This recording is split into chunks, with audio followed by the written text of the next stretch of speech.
we do need immigration reform in this country, and I'll say that it is absolutely a federal issue. And one of the issues that was brought up earlier has to do with those that are here. You cannot snap your fingers and deport that number of people. It can't be done. So what do you do in dealing with that reality? And that's something that does have to be dealt with at the federal level. I believe there have to be consequences for breaking the laws here in the United States.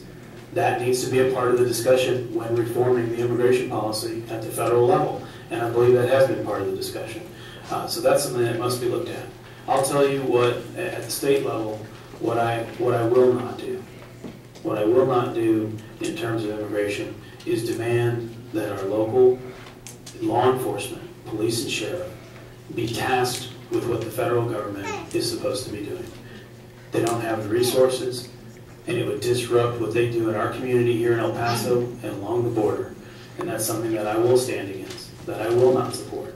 And that's something that directly impacts the safety of this community. What I did in this legislature was look at the violent criminals on this side of the border that are working with people on the other side of the border, the people that are causing trouble in gangs, in drug violence across our border region. That was something that I looked at because that is something that we can concretely address here in the state of Texas.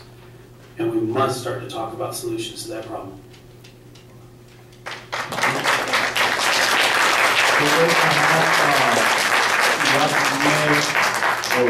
Final remarks. So we can close it. Can you start, Mr. Moody? Again, thank you, and thank you to everybody here with Border Network for Human Rights. This is an amazing night for everybody to get together and talk about the issues that are important here in the community. These are extremely important issues that are going to impact our lives here in El Paso and across the state of Texas. I'm very proud to have served for the last 2 years on behalf of my community, the place that I was born and raised. I love El Paso. I want to make sure that we can succeed here, make sure that we have the education, make sure that we have the job opportunities here. That's why we put more money into job training here and across the state. We need to start to open doors to the path of success for our community. I look forward to continuing this conversation with you. It doesn't stop tonight. To continue this conversation with you and to continue to move our city forward. Thank you.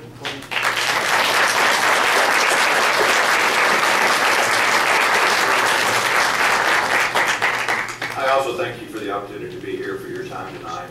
It's been a real joy to be with you all.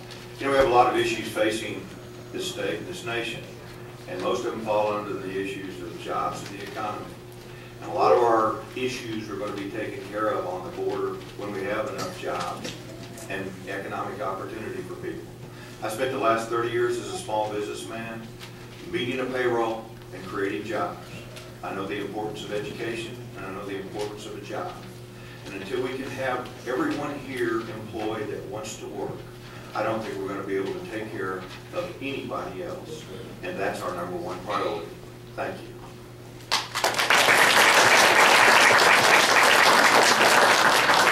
My name is Dan Chavez, and I am running for this office to offer my experience to you. You know, as a professor in economics, knowing economics backwards and forwards, and being an owner of a multinational company of 22 years.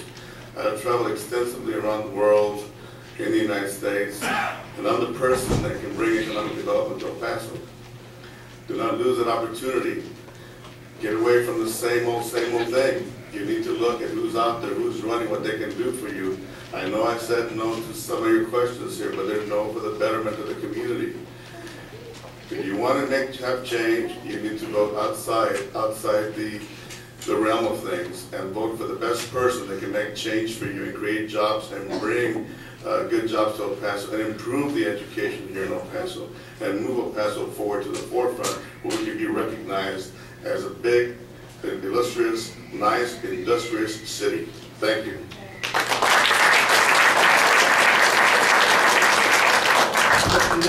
Muchas gracias por por darnos la oportunidad de presentarnos aquí con ustedes para expresar nuestras posiciones en estos temas tan importantes para nuestra comunidad.